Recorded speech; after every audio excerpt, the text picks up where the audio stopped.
सकते हैं अहमदाबाद की सड़कें, और इन सड़कों के दोनों तरफ आप देख सकते हैं लोगों का हुजूम लगा हुआ है।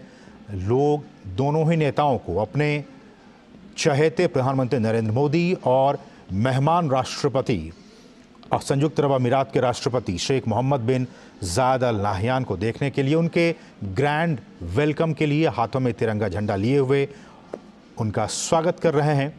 और इन तस्वीरों के ज़रिए हम लगातार आपको समझाने की कोशिश कर रहे हैं कि क्या दोनों ही देशों के संबंध हैं, रिश्ते, तिजारती रिश्ते, व्यापारिक रिश्ते, आर्थिक रिश्ते, एफडीआई, एक्सपोर्ट, इंपोर्ट, हम आपको सब बताएंगे, एक एक करके बताएंगे। आप बने रहिए हमारे साथ। अब आते हैं आपको निर्यात पे।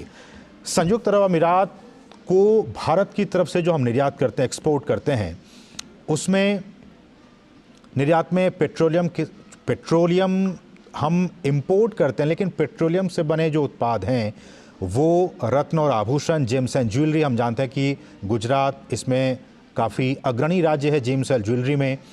मशीनरी की बात होती है, उपकरण की बात होती है, रसायन की बात होती है, आयरन और स्टील की बात होती है, कपड़ा उद्योग की बात होती है, वस्त्र की, अनाज की, ये सारी चीज़ें हम भारत की तरफ से यूएई को इंपोर्ट करते हैं और हम वहाँ से एक्सपोर्ट करते हैं। इंपोर्ट की बात जब आती है तो संयुक्त अरब अमीरात से होने वाले जो प्रमुख इंपोर्ट हैं, जो कि भारत वहाँ से इंपोर्ट करता है, उसमें कच्चा तेल, हम उस कच्चे तेल को इंपोर्ट करते हैं और उस कच्चे तेल से जो बने प्रोडक्ट्स हैं हम उसको बाद में फिर एक्सपोर्ट भी करते हैं। तो ये हमारे बहुत अच्छे रिश्ते भी हैं। कच्चे तेल की बात की जाए, सोना की बात की जाए, जेम्स एंड ज्वेलरी, मोती, कीमती पत्थर, अयस्क, जो मेटल स्क्रैप्स हैं वो, रसायन और जो इलेक्ट्रिसिटी से जुड़े मशीनरी हैं, ये हम यूएई से इंपोर्ट भी करते हैं। हमारे एक और सहयोगी विशाल बैरिस्टो भी यहाँ पे लगातार ग्राउंड जीरो से बने हुए हैं। विशाल, जैसा कि हम बता रहे हैं कि चाहे वो व्यापारिक रिश्ते हों, निर्यात की बात होती है, आयात की बात होती है, और बड़ी तादाद में भारतवंशी लोग भी यूएई में रहते हैं। तो ये जब प्रधानमंत्री जब भी जाते हैं यूएई, बड़ी तादाद में हम देखते हैं उन तस्वीरों के कि बहुत से लोग हज़ारों के तादाद में एयरपोर्ट पे आते हैं वेलकम करने के लिए।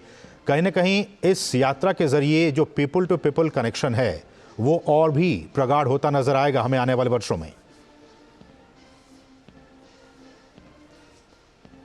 आपको ये बता दूं कि 34% जो पॉपुलेशन है यूएई की वो इंडियन ओरिजिन की है। उसके अलावा भारत संयुक्त अरब अमीरात का सबसे बड़ा ट्रेडिंग पार्टनर है और 2022 में भारत और यूएई ने एक समझौते पर हस्ताक्षर किए थे जिसका नाम था कॉम्प्रिहेंसिव इकोनॉमिक पार्टनरशिप अग्रीमेंट। उसके तहत दोनों ही देशों ने यह फैसला किया कि हम 2025 तक $100 बिलियन का अपना कारोबार बढ़ाएंगे बायलैटरल ट्रेड को लेकर। और अभी हाल ही में COP24 हुआ यूएई में, उससे पहले G20 हुआ दिल्ली के अंदर, और दोनों ही देशों ने एक दूसरे का पुरजोर तरीके से समर्थन किया। तो ये जो यात्रा है ये एक मैसेज है पूरी दुनिया के लिए, खासतौर से मिडिल ईस्ट एशिया के लिए, कि भारत और संयुक्त अरब अमीरात बहुत अच्छे दोस्त हैं, उनकी दोस्ती मजबूत है। और दोस्ती मजबूत इसलिए है क्योंकि दोनों को एक दूसरे पे यकीन है, एक दूसरे के लीडरशिप में विश्वास है। असीम, बिल्कुल, और बहुत ही महत्वपूर्ण आप बता रहे हैं कि किस तरह से जो रिश्ते हैं, चाहे वो आर्थिक हो, व्यापारिक हो, या फिर जो पीपल टू पीपल कनेक्शन है, वो भी काफ़ी प्रगाढ़ होते जा रहे हैं। और आपने विशाल CEPA का जिक्र किया, कॉम्प्रिहेंसिव इकोनॉमिक पार्टनरशिप एग्रीमेंट। मैं चाहूँगा कि इसी एक थ्रेड को लेते हुए आगे बढ़ें और बताएं अपने दर्शकों को, क्योंकि ये हमारे जो दर्शक हैं उनके लिए, उनकी जानकारी के लिए, उनके जनरल नॉलेज के लिए काफ़ी महत्वपूर्ण है कि जब से भारत और यूएई के बीच CEPA एग्रीमेंट हुआ है, CEPA मतलब कॉम्प्रिहेंसिव इकोनॉमिक पार्टनरशिप, एक समृद्धशाली और व्यापक जो आर्थिक जो समझौता है वो हुआ है। इससे हुआ क्या? इससे ये हुआ कि भारत और यूएई के बीच जो बायलैटरल ट्रेड है वो काफ़ी बढ़ गया। हम आपको बताते हैं कितना बढ़ा है। साल 2022-23 की बात की जाए तो साल 2022-23 में भारत और यूएई के बीच जो ट्रेड हुए हैं, जो वाणिज्य हुआ है, उसमें कहा जा रहा है कि रिकॉर्ड वृद्धि हासिल हुई है, जो कि अब से पहले इतनी वृद्धि कभी हासिल नहीं हुई थी जितना कि CEPA पर एग्रीमेंट होने के बाद हुआ है। अगर वित्त वर्ष 2022 की बात कर ली जाए तो जो आंकड़े हमारे पास आए हैं 72.9 बिलियन अमेरिकी डॉलर से बढ़कर वित्त वर्ष 2023 में 84.5 बिलियन अमेरिकी डॉलर का हो गया। आप समझ सकते हैं कि जो व्यापार 2022 में 72.9 बिलियन अमेरिकी डॉलर था, वो 2023 में बढ़कर 84.5 बिलियन अमेरिकी डॉलर हो गया। यानी कि इस व्यापार में 16% की वृद्धि दर्ज की गई और ये हो पाया, ये मुमकिन हो पाया CEPA की वजह से। CEPA एक बार फिर से आप समझिए, कॉम्प्रिहेंसिव इकोनॉमिक पार्टनरशिप एग्रीमेंट। अब आपको बताते हैं कि किस तरह से UAE को भारत से हम क्या निर्यात कर पा रहे हैं इस CEPA के बाद से, उसमें कितनी वृद्धि हुई है। अगर CEPA के बाद से निर्यात की बात की जाए, एक्सपोर्ट की बात की जाए, तो भारतीय निर्यात अब 28 अरब अमेरिकी डॉलर से बढ़कर अब 31.3 अरब अमेरिकी डॉलर का हो गया है। यानी कि अगर इसको फीसद के संदर्भ में समझा जाए, जैसा कि विशाल वरिष्ठ हमें समझा भी रहे थे, 11.5% यानी कि 11.8% की ये ईयर टू ईयर वृद्धि दर्ज की गई है। विशाल, बिल्कुल ठीक है आसिम आपने। और जब हम बात कर रहे हैं CEPA की, तो यह जानना जरूरी है कि ये जो वाइब्रेंट गुजरात ग्लोबल समिट है वो कितना इंपॉर्टेंट है और क्यों संयुक्त अरब अमीरात के जो राष्ट्रीय अध्यक्ष है उनकी मौजूदगी यहाँ पर इंपॉर्टेंट है, क्योंकि ये एक प्लेटफॉर्म प्रोवाइड करेगा और अगर मैं कहूँ कैटलिस्ट के तौर पर काम करेगा कि जो CEPA में एग्रीमेंट हुआ है उसमें और तेजी आए, क्योंकि 2025 यानी कि अगले साल तक हमें $100 बिलियन का टारगेट अचीव करना है। तो ऐसे मौके पर जबकि 30 से ज्यादा देश यहाँ पर पार्टिसिपेट कर रहे हैं, भारत ब्लू इकोनॉमी में बहुत ज्यादा जोर दे रहा है, ग्रीन हाइड्रोजन पे जोर दे रहा है, आर्टिफिशियल इंटेलिजेंस, स्टार्टअप्स, तो ये तमाम वो चीजें हैं जिनको लेकर भारत और संयुक्त अरब अमीरात आपस में व्यापार में और ज्यादा बढ़ोतरी कर सकते हैं। और संयुक्त अरब अमीरात की मौजूदगी इसलिए भी इम्पोर्टेंट है क्योंकि एक मैसेज आएगा खास तौर से मध्य एशिया की तरफ कि भारत और संयुक्त अरब अमीरात कितने मजबूती से आगे बढ़ रहे हैं और भी देश जो मध्य एशिया से आते हैं उनको भी भारत में और दिलचस्पी होगी और दिलचस्पी बढ़ेगी। हसीन, बिल्कुल। और एक बार फिर से, चूंकि विशाल आप ग्राउंड जीरो पे हैं, हम स्टूडियो में हैं, हमारे पास वो सारी सुविधाएं हैं कि हम अपने दर्शकों तक वो जानकारी पहुंचा सकें जिनका कि जानना उनके लिए बहुत ज़रूरी है। आप ही की बातों को आगे बढ़ाते हुए CEPA की बात बार बार आएगी, इसलिए कि ये जो एग्रीमेंट होते हैं वो बहुत ही महत्वपूर्ण होते हैं। और देखिए, इसमें C का मतलब ये है कॉम्प्रिहेंसिव। आप एक कॉम्प्रिहेंसिव, बहुत ही विस्तारित, जिसमें कि सब कुछ समाहित होता है, उस तरह का एक इकोनॉमिक पार्टनरशिप एग्रीमेंट करते हैं।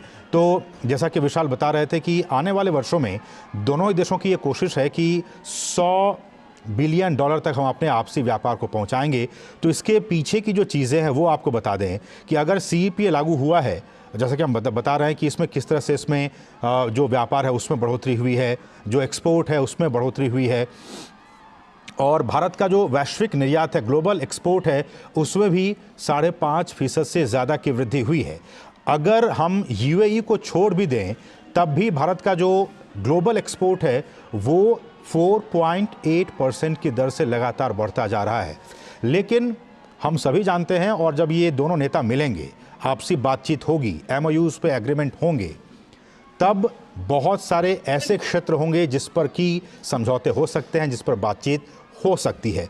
ऐसे वो कौन कौन से क्षेत्र हैं जिनमें कि हम, अगर खासकर भारत की बात करें, जिसमें कि हम निर्यात कर सकते हैं, तो वो ये है कि खनिज ईंधन, विद्युत मशीनरी, रत्न और आभूषण, ऑटोमोबाइल, हम चावल भी एक्सपोर्ट कर सकते हैं, अनाज भी हम एक्सपोर्ट कर सकते हैं, कॉफ़ी, चाय, मसाले, केमिकल प्रोडक्ट्स, ये हम एक्सपोर्ट कर सकते हैं। लेकिन भारत और UAE के जो संबंध हैं वो 3 E's पर, विशाल इस बात को आप ध्यान से समझिएगा कि 3 E's पर कहते हैं कि आधारित है, एनर्जी, इकोनॉमी और एक्सपैट्रिएट, मतलब जो अप्रवासी भारतीय हमारे वहाँ रहते हैं। तो एनर्जी के सेक्टर में भी हमने देखा कि लगातार, चाहे वो ग्रीन एनर्जी की बात हो, हाइड्रोजन एनर्जी की बात हो, उस पर भी लगातार COP28 में भी बातचीत हुई थी। इकोनॉमी के लेकर हम बात कर ही रहे हैं, और अप्रवासी भारतीय जो 34% के 34% वहाँ की आबादी में वहाँ पे हैं, ये सारे 3E फैक्टर्स बहुत ही महत्वपूर्ण हैं, स्तंभ कहे जा सकते हैं भारत और UAE के संबंधों के बीच। बिल्कुल ठीक है आसिम आपने। और ये जो तमाम चीजें हैं, मैन टू मैन कांटेक्ट बहुत इंपॉर्टेंट है।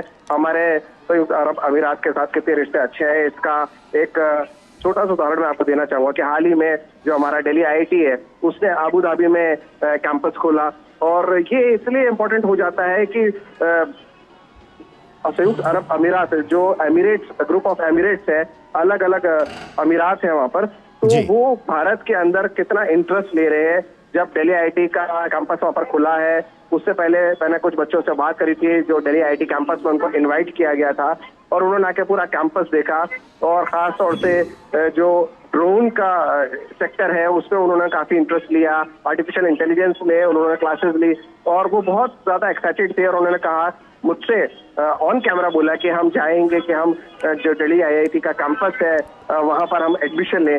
तो ये जो बडिंग साइंटिस्ट है, उभरते हुए जो वैज्ञानिक है, वो भारत में बहुत रुचि ले रहे हैं। और भारत, आप जैसे जानते हैं कि हमने चंद्रयान-3 की सफलता के बाद अब आदित्य L1 मिशन भी हमारा सफल रहा है। तो पूरी दुनिया देख रही है कि साइंस एंड टेक्नोलॉजी में भारत कितनी तेजी से आगे बढ़ रहा है।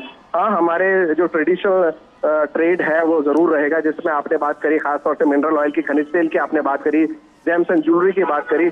अभी पिछले महीने जब मैं यहाँ पर आया था गुजरात के अंदर, तो सूरत में दुनिया का सबसे बड़ा बुर्स जो कहते हैं, जहाँ पर हीरो की ट्रेडिंग होती है, जिसे फ्रेंच में बुआ कहते हैं, वो उसका उद्घाटन प्रधानमंत्री ने किया। और वो पेंटागन से भी बड़ा है, जो रक्षा हेडक्वार्टर है यूएस का, उससे भी बड़ा है। और